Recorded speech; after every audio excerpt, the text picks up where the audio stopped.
नमस्कार, आप देख रहे हैं पुलिस वाला वेब न्यूज और मैं हूं आपके साथ कंचन। सोमवार को कलेक्टर कार्यालय बालाघाट में कन्या छात्रावास गोंगलई की छात्राओं ने उनके अभिभावकों और गोंडवाना स्टूडेंट यूनियन द्वारा कलेक्टर कार्यालय का घेराव करते हुए धरना प्रदर्शन किया, जिसके बाद कलेक्टर गिरीश कुमार मिश्रा द्वारा कन्या शिक्षा परिसर के प्राचार्य वाई के डोंगरे को तत्काल प्रभाव से हटाकर उनके खिलाफ जांच बैठा दी गई है। आपको बता दें कि बालाघाट मुख्यालय से लगे ग्राम गोंगलई स्थित कन्या शिक्षा परिसर की अव्यवस्थाओं और यहाँ के प्राचार्य वाई के डोंगरे की कार्यप्रणाली को लेकर यहाँ के छात्राओं में विगत कई दिनों से रोष व्याप्त है। यहाँ की समस्त छात्राओं ने प्राचार्य डोंगरे पर प्रताड़ित करने, अभद्रता करने, बासा एवं अधपका खाना देने और टॉयलेट साफ कराने, कमरे में ताला बंद करके रखे जाने सहित कई गंभीर आरोप लगाए हैं। कन्या शिक्षा परिसर गोंगलई की छात्राओं द्वारा वहां के प्राचार्य के विरुद्ध की गई शिकायतों की जांच में पाए गए तथ्यों के आधार पर कलेक्टर बालाघाट ने प्राचार्य डोंगरे को हटाकर ग्राम 40 बोड़ी के प्राचार्य पी के अंगूरे को कन्या शिक्षा परिसर का अस्थायी रूप से दायित्व सौंपा है और यहाँ की व्यवस्थाओं को सुधारने का छात्राओं को आश्वासन दिया है। हाँ बेटा, क्या नाम है? रक्षा गजबीये। सर, हम ये कहना चाह रहे हैं कि जो हमारे यहाँ पर वार्डन नहीं है और हमारे यहाँ कितनी सारी समस्याएं हो रही है। हमने इतनी सारी समस्याएं रखी हैं जिसमें से सिर्फ वही स्कूल के स्टाफ को हॉस्टल के स्टाफ में मिलाया जा रहा है। हमारी जो साइंस वाली मैडम है, बायो वाली मैडम, उनको वार्डन के रूप में हमारे यहाँ पर लाया गया, जो हम नहीं चाहते हैं कि क्योंकि सर हम साइंस वाले, हमें प्रैक्टिकल वाले हैं तो हमें प्रैक्टिकल टाइम पे चाहिए होगा, हर चीज़ करना होगा। तो हम नहीं चाहते कि हमारा टीचिंग स्टाफ हॉस्टल में आए और वो, क्योंकि उन लोगों के ऊपर तो और ज़्यादा टेंशन हो जाएगी ना, वो स्कूल संभालेंगे या फिर हॉस्टल संभालेंगे।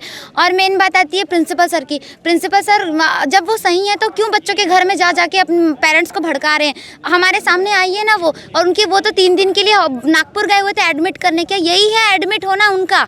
वो जब हार्ट की प्रॉब्लम है उनको तो एडमिट होने गए थे, तो एडमिट होना नहीं, वो तो बच्चों के घर पे जा के उनको भड़का रहे हैं। बच्चों के पेरेंट्स को पैसे दे रहे हैं, ये तो गलत है ना सर।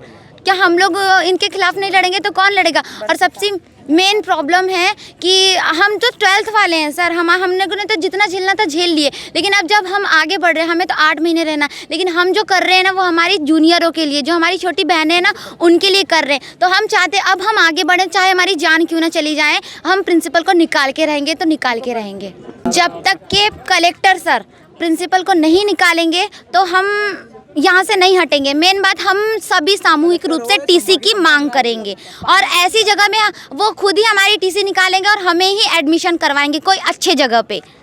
मैं कक्षा 12वीं में हूँ, कन्या शिक्षा परिसर से हूँ मैं। बताएंगे, पिछले कई दिनों से आप लोग आंदोलन कर रहे हैं, आज आप लोग कलेक्ट्रेट का घेराव करने आए हैं, क्या कुछ मामला है पूरा? जी हाँ, हम लोग इसके पहले भी 20 तारीख से हम लोग का आंदोलन चल रहा था, लेकिन तब भी हमारी व्यवस्था में कोई सुधार नहीं किया गया। बस खाने पीने में बस सुधार आया है, बाकी किसी चीज़ में सुधार नहीं आया। यहाँ तक कि हम लोग को कुछ दिनों से, मतलब आंदोलन जब से चल रहा है उसके कुछ दिनों से बच्चों को बीमार हो रहे बच्चे, तो उनको हम लोग को लेकर आना पड़ रहा है। हम लोग 12:30 बजे 1 बजे से रात में कभी भी एम्बुलेंस आती है, हम लोग को लेकर जाना पड़ रहा है। वहाँ कोई वार्डन भी नहीं है जिसकी, मतलब कि हम सीनियर लोग को जिम्मेदारी उठाना पड़ रहा है। और लगभग कितने बच्चे अभी तक बीमार हो चुके हैं? फिर भी यहाँ पे 50-60 बच्चे बीमार अभी तक हो चुके हैं और एडमिट हो चुके हैं। हाँ? हम लोग कलेक्टर इसीलिए आए हैं यहाँ पे ऑफिस, ताकि हम लोग की अभी तक की समस्या में कुछ हुआ ही नहीं है, कोई कार्रवाई नहीं हुई है। जो बच्चों के साथ में हुआ है उसमें भी कोई कार्रवाई नहीं हुई है। यहाँ तक कि जो बच्चों ने बयान दिए थे, तो जो प्रिंसिपल सर है उनने 3 दिन की छुट्टी मांगे थे, तो 3 दिन की छुट्टी में वो बच्चों के घर में जा रहे हैं और बच्चों के पेरेंट्स लोग को ब्लैकमेल कर रहे हैं, पैसे दे रहे हैं और उनको बोल रहे हैं कि अपना बयान वापस लो। कौन प्रिंसिपल? हमारे प्रिंसिपल वाई के डोंगरे, योगेंद्र कुमार डोंगरे। और क्या क्या शिकायत है प्रिंसिपल वो बता हैं। कहाँ से आए हैं? मैं पंचेरा से आया हूँ। मेरी बेटी 8वीं क्लास में है और मुझे जब मेरी बेटी 3-4 दिन तक बीमार थी तो मुझे कभी फ़ोन करके नहीं बताया गया। जब ज़्यादा बेहोश हो गई, सीरियस हो गई, उस समय यहाँ के चपरासी ने मुझे फ़ोन करके बताया कि आपकी बेटी बीमार हो गई। तो मैं जब आया वहाँ लेने शाम के वक्त, तो प्रिंसिपल कहते हैं कि फ़ोन से आपकी बेटी को छुट्टी नहीं देंगे, आपको शाम को दूसरे दिन आना होगा। जब मैं दूसरे दिन आया तो फिर बेटी को वहाँ लेके गया, हॉस्पिटल खुद लेके गया और एडमिट किया। 3 दिन तक कि मेरी बेटी एडमिट थी और उसको अभी कुछ आराम मिला हुआ है। उसको अभी निमोनिया की शिकायत हो गई थी। जब बेटी से पूछा कि बेटी ऐसा क्यों हुआ, तो बेटी ने बताया कि वहाँ जो पानी आता है पीने का, वो पूरा गंदा पानी आता है। टंकी को कई दिनों से, कई महीनों से साफ़ नहीं किया गया, कई महीनों से साफ़ नहीं किया गया है और काफ़ी गंदगी रहता है। खाने की समस्या आप अपनी आंखों से देख कर आते हैं कि इस तरह से चल रहा है, इस पर आप क्या कहना चाहेंगे? क्या उसको संरक्षण प्राप्त है किसी चीज़ का? बिल्कुल बिल्कुल बिल्कुल संरक्षक। हाँ आए हुए थे जी बहुत जी सारे कलेक्टर को बुलाने की आपको इच्छा रख रहे थे कि कलेक्टर साहब से 2 मिनट दो मुलाकात कलेक्टर करें। साहब वहाँ से हिले नहीं, गेट तक नहीं आए, और उनके जो अपर कलेक्टर कहें या सहायक कलेक्टर जो है वो जो आए थे वो हंस के बात कर रहे थे। बात कर क्या रहे कहना थे। चाहेंगे? मैं तो यही कहना चाहूँगी कि कलेक्टर साहब एक फर्स्ट क्लास प्रिंसिपल को ट्रांसफ़र कराने का पावर नहीं है। मैं भी MLB में लेक्चरर थी, लेकिन मैं ये कहना चाहूँगी कि सामने वाला चोर है तो कलेक्टर साहब लिखित में ये चोर है, चोरी कर रहा है कह के आगे तो दे सकते हैं ना। जबलपुर के कमिश्नर हैं बी चंद्रशेखर साहब, क्या उनको इतला नहीं किया जा सकता? और तत्कालीन कलेक्टर, जिले का कलेक्टर, मुखिया, पूरे हॉस्टलों के सचिव रहते हैं, तत्काल में प्रभारी रहते हैं।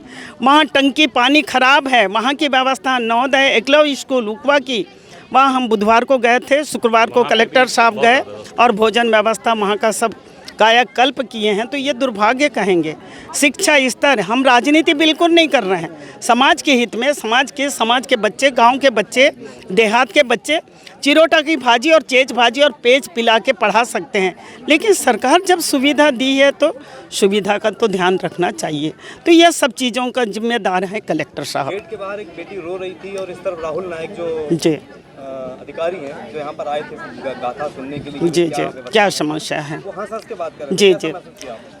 ये हमारे लिए पुनः दुर्भाग्य कहूँगी कि एकलव्य स्कूल की एक 6वीं पढ़ने 7वीं वाली लड़की छात्रा ख़त्म हो गई है और ये बच्चे इतनी समस्या बता रहे हैं। बच्चों के नाम से FIR हो रहा है और अनुसूचित जनजाति आयोग के मतलब सदस्य आयुक्त, सहायक आयुक्त जिसको बोलते हैं, वो बच्चों की समस्या सुनने के बजाय हंस रहे हैं। तो ये दुर्भाग्य है, नहीं तो और क्या हो सकता है। बेस्ट लक नहीं, आश्वासन नहीं है, बिल्कुल इनकी शिकायतें जेन्युइन हैं। एक तो बच्चों की साफ़ सफाई, खाने को लेकर के शिकायतें हैं, साथ ही साथ हॉस्टल की व्यवस्थाओं को लेकर शिकायतें हैं। उस शिकायतों पर जांच ऑलरेडी संस्थित है, इसी साहब जांच कर रहे हैं, ADM साहब हैं, महिलाएं हैं। जांच के बाद जो भी निष्कर्ष आएगा हम कार्रवाई करेंगे। जिले में डोंगरे जी को लेकर बहुत सारी चर्चाएं पहले से भी हैं, जिनकी शिकायतें हैं उनके खिलाफ ही रहती है, हमेशा उनकी हरकतें इसी तरह से सुनाई आती हैं, कई बार बातें आई हैं सामने। तो क्या कहना चाहेंगे सर? देखिए, जैसे मैंने कहा कि अभी वर्तमान में जो शिकायतें प्रचलित हैं उसकी जांच चल रही है।